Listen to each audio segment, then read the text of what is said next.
Bismillahirrahmanirrahim. Assalamualaikum warahmatullahi wabarakatuh. Bertemu kembali dengan saya Dinda Nurul Karimah dalam materi yang baru.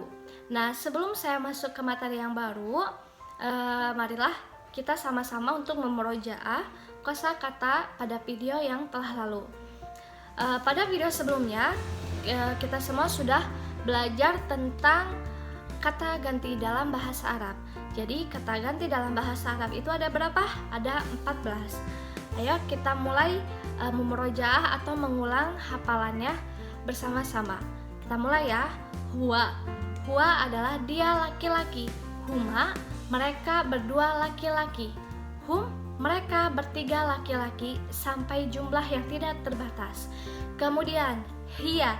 Hiya adalah dia perempuan. Huma, mereka berdua perempuan. Hunna, mereka bertiga perempuan sampai jumlah yang tidak terbatas. Kemudian anta. Anta adalah kamu laki-laki. Antuma, kalian berdua laki-laki. Kemudian antum, kalian bertiga laki-laki atau sampai jumlah yang tidak terbatas. Kemudian lanjut anti. Anti, kamu perempuan. Antuma, kalian berdua perempuan. Antunna, kalian perempuan sampai ketiga sampai jumlah yang tidak terbatas. Kemudian selanjutnya ana adalah saya, nahnu adalah kami. Alhamdulillah kita sudah memurojaah kata ganti dalam bahasa Arab yang ada 14 itu. Sekarang kita masuk mulai mempelajari materi yang baru. Materi yang barunya apa nih? Materi yang barunya kemarin kita sudah membahas bahwa kata dalam bahasa Arab itu terbagi menjadi 3, yaitu kata ganti, kata kerja, dan kata benda. Nah, sekarang materi barunya adalah masuk kepada kata benda. Kata kerja saya akhirkan karena itu penjelasannya lumayan panjang. Jadi untuk mempermudah semuanya, kita masuk ke kosakata dengan kata benda. Nah, sekarang kita mulai kata benda yang ada di dalam rumah. Siap ya? Siapkan buku tulisnya atau kalau mau langsung dihafal boleh. Oke, bismillahirrahmanirrahim. Yang pertama, kosakata pertama di dalam rumah adalah baitun. Baitun. Baitun. Sudah bisa? Baitun. Baitun. Baitun. Ada yang tahu artinya baitun? Ya, artinya baitun adalah rumah. Jadi rumah adalah bahasa Arabnya baitun. Kosakata pertama sudah. Nah, saya ingin memberitahu bahwa kosakata dalam bahasa Arab itu disebut dengan mufrodat. Mufrodat. Mufrodat. Tulisannya seperti apa? Mufrodatun. Mufrodatun. Jadi ketika saya bilang mufrodat itu berarti artinya kosakata. Mufrodat pertama sudah selesai, yaitu baitun yang artinya rumah. Kita lanjut kepada mufrodat yang kedua, yaitu kosakata yang kedua. Apa? Nafizatun. Nafizatun. Jadi bisa dilihat cara saya berbicara, kemudian bisa ditulis sendiri. Ini dalam teknik yang disebut dengan imla di dalam bahasa Arab, yaitu dikte. Dikte bahasa Arab yaitu imla. Jadi ketika saya berbicara itu teman-teman sekalian bisa langsung membayangkan cara penulisannya seperti itu. Ya udah, kita lanjut. Mufrodat yang kedua adalah nafizatun. Nafizatun. Nafizatun. Ada yang tahu artinya nafizatun? Maaf, ada yang tahu artinya nafizatun? Ya, nafizatun adalah jendela. Jendela rumah. Itu adalah nafizatun. Ada yang tahu cara penulisannya? Oke, saya tulis ya. Nafizatun. Kemudian kita lanjut ke mufrodat yang ketiga. Babun. Babun. Babun. Babun. Mufrodat yang ketiga adalah babun. Ada yang tahu apa artinya? Babun adalah pintu. Babun, pintu. Coba dicek cara tulisannya benar atau tidak. Babun. Ya, sudah.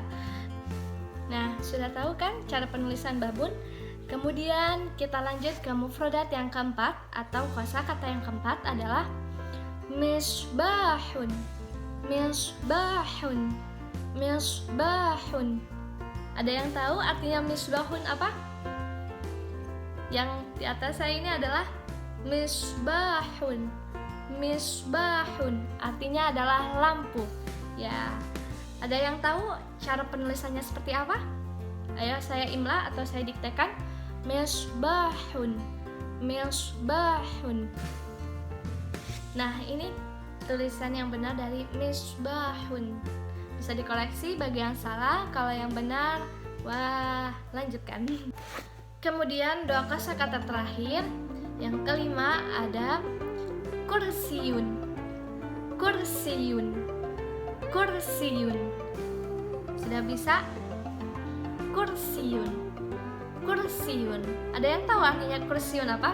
Iya, betul. Kursiun adalah kursi. Gampang banget kan? Kursiun. Cara tulisannya seperti apa? Kursiun. Ya, betul. Kemudian, mufradat yang terakhir ada maktabun. Maktabun. Maktabun. Ada yang tahu maktabun apa artinya? Maktabun artinya adalah meja. Cara tulisan yang benar bisa dikoreksi, maktabun. Sudah bisa ya semuanya? Alhamdulillah. Kita sudah punya 6 kosakata hari ini.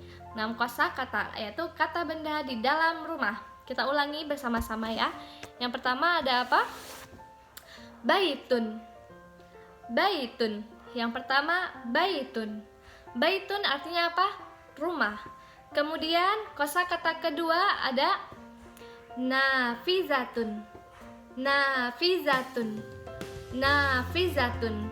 Nafizatun. Nafizatun artinya adalah jendela. Kosakata yang ketiga adalah babun. Babun. Babun. Babun artinya pintu. Kemudian kosakata keempat yaitu misbahun. Misbahun. Misbahun yang artinya adalah lampu. Lanjut, yaitu kosakata yang kelima adalah kursiyun. Kursiyun. Kursiyun artinya adalah kursi. Kemudian kosakata atau mufradat yang terakhir adalah maktabun. Maktabun. Maktabun artinya adalah meja. Alhamdulillah hari ini kita udah mengantongi atau bisa menghafal 6 kosakata di dalam rumah yaitu kata benda. Nah, untuk tambahan saya punya kosakata atau huruf tambahan. Ya, huruf tambahan ini tidak bisa berdiri sendiri. Dia harus disandingkan dengan kata benda. Maksud dari huruf tambahan ini kalau di dalam bahasa Indonesia itu seperti di samping, di dalam, di bawah, di atas, kemudian di depan, di belakang, itu adalah huruf tambahan. Huruf tambahan di dalam bahasa Arab ini tidak bisa berdiri sendiri, sehingga dia harus disambungkan kepada kata benda. Nah, untuk huruf tambahan ini, saya hanya akan memberi beberapa kosakata saja, tidak semuanya. Detailnya saya akan bahas di video-video selanjutnya.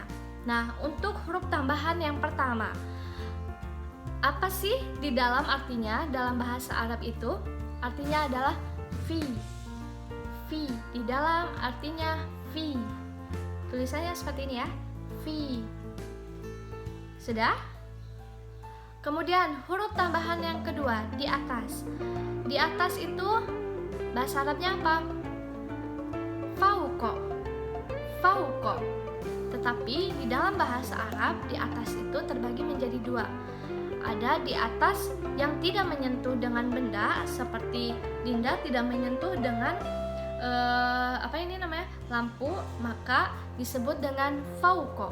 Akan tetapi kalau misalnya benda itu di atas tetapi menempel seperti ini artinya bukan fauqa tetapi ala. Ala. Ala. Ala. Ala. Sudah bisa cara penulisannya? saya imlakan ya, atau saya diktekan. Ala. Nah, itu perbedaannya fauqa dengan ala. Jadi fauqa itu di atas tetapi tidak menempel dengan benda yang disebutkan. Kalau ala itu di atas tetapi menempel. Contohnya ya ini tadi, gelas di atas tangan. Nah, itu menempel, dia memakainya ala. Kemudian yang terakhir di bawah. Di bawah itu adalah tahta. Artinya apa? Tahta. Tahta. Tahta. Sudah ya. Jadi kita punya 4 huruf tambahan. Yang pertama ada apa? Fi. Kemudian yang kedua ada fauqa. Fauqa. Yang ketiga ada ala. Yang keempat ada tahta. Tahta. Nah, sekarang kita praktekkan ke dalam kosakata di dalam rumah yang sudah kita hafalkan tadi. Siap? Oke. Kita mulai. Berarti di dalam rumah artinya dalam bahasa Arab, kita sambungkan ya. Fi baiti. Fil baiti. Fil baiti. Ketika kita sambungkan menjadi fil baiti. Fil baiti. Kita bahas ya.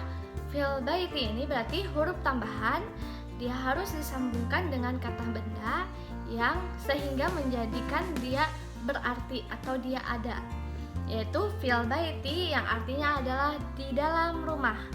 Nah, mungkin ada yang bertanya-tanya, kenapa baitun ini ditambahkan dengan alif lam? Nah, pasti banyak yang bertanya-tanya, kenapa alif lam ini ada di dalam baitun? Kenapa harus disambungkan dengan alif lam? Nah, alif lam ini bermaksud atau tujuannya adalah menunjukkan benda yang kita maksud. Contohnya, fil baiti, kita mengetahui rumah itu. Kita mengetahui rumah itu karena ini rumah saya berada di dalam rumah. Berarti saya mengetahui rumah ini, saya lihat, maka saya menunjukkan atau menentukan bahwa rumah ini. Makanya saya bilang fil baiti atau menambahkan alif lam karena rumah ini diketahui oleh saya. Berbeda dengan tidak memakai alif lam, berarti fi baitin. Ketika tidak memakai alif lam, berarti itu tandanya dia tidak menunjukkan kepada rumah siapapun. Artinya rumah saja, tidak tahu rumahnya rumah siapa. Fi baitin, sudah dalam rumah tetapi tidak tahu rumah siapa, belum ditentukan atau belum muayyan kalau bahasa Arabnya. Nah, sudah ya. Nah, setiap kata benda yang dimasukkan dengan huruf tambahan fi atau yang disebut dengan huruf jar dalam ilmu nahwu, ini dia harus berharakat kasrah ya. Seperti fil baiti. Dia menjadi huruf kasrah. Fil baiti. Jadi tidak bisa fil baitu atau fil baita, harus dengan fil baiti karena harfu jar atau huruf tambahan ini mengkasrohkan kata benda. Seperti itu, gampang ya. Bisa diulangi atau agak rumit? Tidak rumit, insya Allah, karena kita belajar pelan-pelan, kita menghafal pelan-pelan, kita mengulangi pelan-pelan juga. Jadi insya Allah teman-teman di rumah bisa memahaminya dengan baik ya, insya Allah. Sudah paham ya? Nah, alhamdulillah semua kosakata yaitu kata benda dan huruf tambahan tadi sudah kita hafal. Sekarang kita praktekkan lagi untuk terakhir ya, untuk terakhir, sesi terakhir. Dengarkan dulu pelan-pelan lalu ikuti saya ya. Fil baiti, di dalam rumah. Fil baiti nafizatun. Fil baiti nafizatun. Artinya apa? Di dalam rumah ada jendela. Paham ya? Fil baiti nafizatun. Nah, sekarang teman-teman semua udah bisa sudah paham satu kalimat dalam bahasa Arab, yaitu fil baiti nafizatun. Di dalam rumah ada jendela. Nah, kita masukkan semua kosakata atau mufradat yang sudah kita hafal semuanya ya. Kita ulangi. Fil baiti nafizatun, babun, misbahun, kursiyun, maktabun. Bisa ya? Alhamdulillah semua bisa. Berarti artinya Di dalam rumah ada jendela, ada pintu, ada lampu, kemudian ada kursi dan ada meja.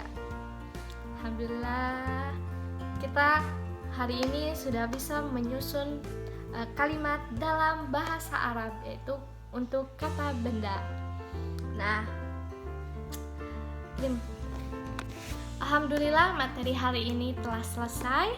Insya Allah untuk pertemuan selanjutnya kita akan menghafal kosakata baru setiap harinya. Oke? Nah, jika kalian merasa channel ini bermanfaat untuk kawan-kawan, saudara, atau keluarga, bisa di-share, subscribe, kemudian di-like dan komen ya. Semoga bermanfaat. Terima kasih. Jazakumullah. Assalamualaikum warahmatullahi wabarakatuh.